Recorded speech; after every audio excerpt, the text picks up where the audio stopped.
My parents and my grandparents and several members of my family worked at Poe Mill. My dad was in the shop there for 35 years, and my mother filled batteries for 50 years, from the age of 7 to 57. And my grandmother's was weavers in weave room number 2. My aunt's was weavers, and my uncle's was loom fixers. The families at Poe Mill was very close-knit, self-sustaining. It did have churches, it had the school, it had the company store for goods and wares and supplement the needs for the families. For the most part, the mill, especially after enduring World War II, run 6 days a week. The construction of the mill was ongoing. It started partial operation January 1st, 1897. It's when the 75 total acres that was purchased by F.W. Poe to put the mill and all of the houses. There was 153 single-story houses and 47 two-story houses on the mill village itself. Mr. Poe himself did not live there. He lived across from Christ Church in downtown Greenville. He passed away in 1926, and his sons run the operation until 1947, at which time Eli Walker bought the mill and all the homes, the entire facilities.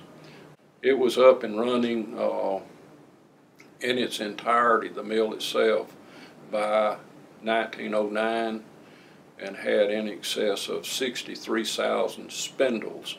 And the spindle was the bobbin, the count of bobbins that was on the spinning frame. There was over 1,500 looms by 1909. It was the second largest textile plant in the Greenville area. One thing about Poe that was unique to all the mills, it had 2 160-foot tall smokestacks. Poe Mill had exceptional baseball teams. They went 33-1 their first year, won the Texas League Championship, and again the following year won the Texas League Championship again. And talk to me about the fire. You've talked a lot about how the mill worked and how successful it was. What kinds of things were left on the site? What made it through the fire? Actually, there was not really anything left. It was just a big pile of bricks and old burnt timbers and just a mess. It was a sad day. I would like to see revitalization of that entire community to where they can have self-esteem again, and where they live and where their children's raised.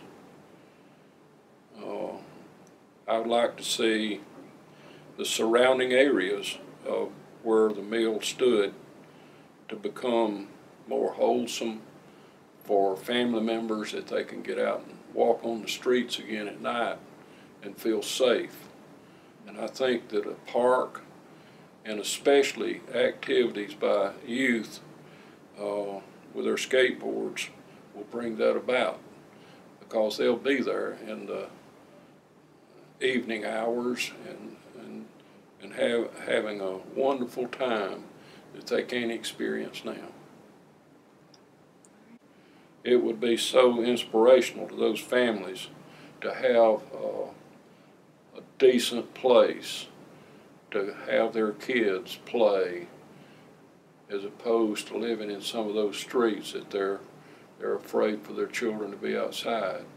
It would be instrumental to the society in that area of the west side to bring about a peace of mind and a place for the children to play, and especially the skateboard part. I think that that would be one of the best things that could be offered. I was a sports person totally when I was in high school, and to see young boys try to achieve and accomplish upper level in a sport, to me, is wonderful, because number one, it builds character of the person.